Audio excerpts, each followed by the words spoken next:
Hi friends, అందరు good morning. అందరు ఎలా ఉన్నారు? బాగున్నారా? నేను మీ రవి మాట్లాడుతున్నా. నాకైతే మన షార్ట్ వీడియోస్తోనైతే నా ఛానల్ అయితే మంచి గ్రోత్లో ఉంది. కానీ లాంగ్ వీడియోస్ తీసి నా ఛానల్ని మానిటైజేషన్ చేసుకోవాలనుకుంటున్నాను. దానికి మీ అందరు సపోర్ట్ కావాలి. నేనైతే లాంగ్ వీడియోస్ ఎలాంటి కంటెంట్తో లాంగ్ వీడియోస్ అయితే క్రియేట్ చేయలేదు. ఇక మీదట లాంగ్ వీడియోస్ క్రియేట్ చేయాలనుకుంటున్నాను.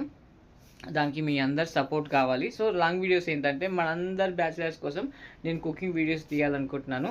సో నా కుకింగ్ వీడియోస్ మీరు చూసి ఎలా ఉన్నాయో నాకు కామెంట్ చేయండి. అలాగే నేను కుకింగ్ వీడియోస్ తీస్తే బాగుంటుంది అనుకునే వాళ్ళు కూడా మీ అభిప్రాయాన్ని లైక్ రూపంలో నాకు తెలియజేయండి.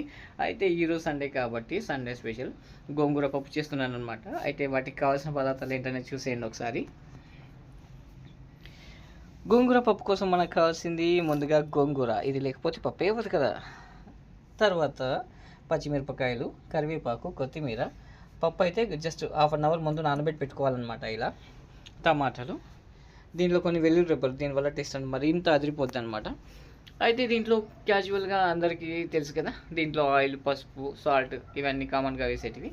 జస్ట్ వాటికి కావాల్సిన పదార్థాలు. వీటికైతే ప్రిపరేషన్ ఇలా తీసి పెట్టుకున్నాను. నెక్స్ట్ వీడియోలో ఎలా చేస్తాను ఏంటనేది చూపిస్తాను. ఓకేనా? నా వీడియో మీకు ఎలా అనిపించిందో కామెంట్ చేయండి. ఉంటా మరి, బాయ్.